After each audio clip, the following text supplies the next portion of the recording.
देवर जी का हो भौजी? आज कैसन बड़ा खुश लगत बड़ा हो। अरे आज मिजाज बन गइल बा, फेकू भैया के देखले बनी सुबह सुबह। मिजाज बन गइल बा? हाँ हो। देखा तनी कारण बतावा ना, काहे खुश बड़ा? अरे आज एगो गुलाब देखले बनी, बड़ा खिलल बा हो। सुना भी एक कुल के चक्कर में तू मत पड़ा। कौना के चक्कर में पड़ी बताबो? हम कुछ तोरा से सवाल करत बनी। अरे पूछिए पूछिए, जवाब तो एकदम कचा कच देंगे। यदि जवाब आप दे देंगे ना, हाँ तभी गुलाब गुलाब के चक्कर में पड़ेंगे तो हमको भी अच्छा लगेगा। अरे पूछिए पूछिए, एकदम आई एम ब्रिलियंट स्टूडेंट। हाँ तो सुनिए। हाँ बोलिए। लहिकिन के कमर चीज होई जाला छोट। अरे भौजी।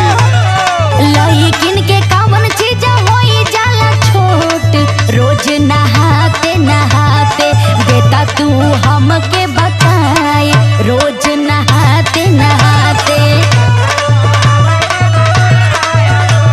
सुन रहे हैं ना? अरे सुन रहे हैं, इतना छोटा सा सवाल पूछ रही हो। छोटा सा सवाल? अरे ये तो हम आँख बंद करके बता देंगे। तो बताइए। सुनिए। लहिकिन के साबुन भौजी होई जाला छोट, रोज नहाते नहाते। ओहो। लहिकिन के साबुन भौजी होई जाला छोट, रोज नहाते नहाते। सुनी लो तू भौजी हमारे, रोज नहाते नहाते। क्या बात है। ये हो। और पूछिए। पूछ रहे हैं? पूछिए पूछिए। देवर जी बोलिए भाभी जी। सुनिए, हम दूसरा भी सवाल पूछते हैं आपसे। पूछिए, कौना क्लास के पूछेंगी? बता रहे हैं। पूछिए। कौन चीज और देवरू सबके देखई है। अरे बाप रे। कौन चीज औरत देवरू सबके देखई है। बाकी नापन मर्दा के नाही, बाकी अपन मर्दा के नाही। देता तू हमके बताए, बाकी अपन मर्दा के नहीं। हो बहुत सवाल हमारा खातिर इजिए है। इजिए है? पूरा इजिए है। सुनिए, ये तो एसएलजी के ट्यूशन में गए थे ना। अच्छा। तो पहली बार यह सवाल दावे थे। ओवर कॉन्फिडेंस है भाई आपको।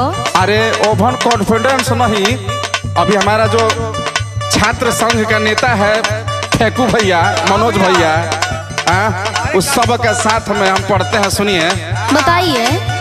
विधवा के रूप और सबके देखई है, बाकी अपन मर्दा के नहीं। अच्छा। विधवा के रूप और सबके देखई है, बाकी अपन मर्दा के नहीं। देतो बानी तो होके बताए, बाकी अपन मर्दा के नहीं।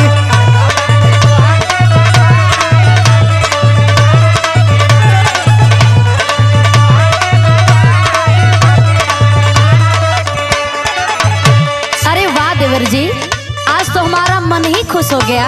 अरे भाभी, कहते हैं ना कि बहुत तेज है, बहुत। तो सुनिए ना। बोलिए। अब हमारा तीसरा और आखिरी सवाल है। बस सुनिए। पूछिए पूछिए। पेटवा से पेट सटल, जंघवा से जंग, ऊपर से डाल के हिलावला पे। अरे बाप। ऊपर से डाल के हिलावला पे, नीचवा से निकले सफेद। ऊपर से डाल के हिलावला पे। सुन रहे हैं ना? अरे सुन रही तो सबसे छोटा सवाल, इजी सवाल था जी। कहवा का सवाल कहवा पूछती हैं। सुनिए। बोलिए। इतना छोटा छोटा सवाल पूछ के हमको कंफ्यूज आइए मत। अच्छा। नहीं तो मिलन बावरा जो है ना, वो हमको देख रहा है, हंस रहा है हमको देख के। अच्छा। हाँ, इतना छोटा सवाल इतना तेज स्टूडेंट से। सुनिए, विक्रम भैया इतना हमारा के पढ़ावत रे, और तू हमारा के छोट छोट सवाल में उलझावत रे। वही देखा। पेटवा से पेट सटल, जंघवा से जंग,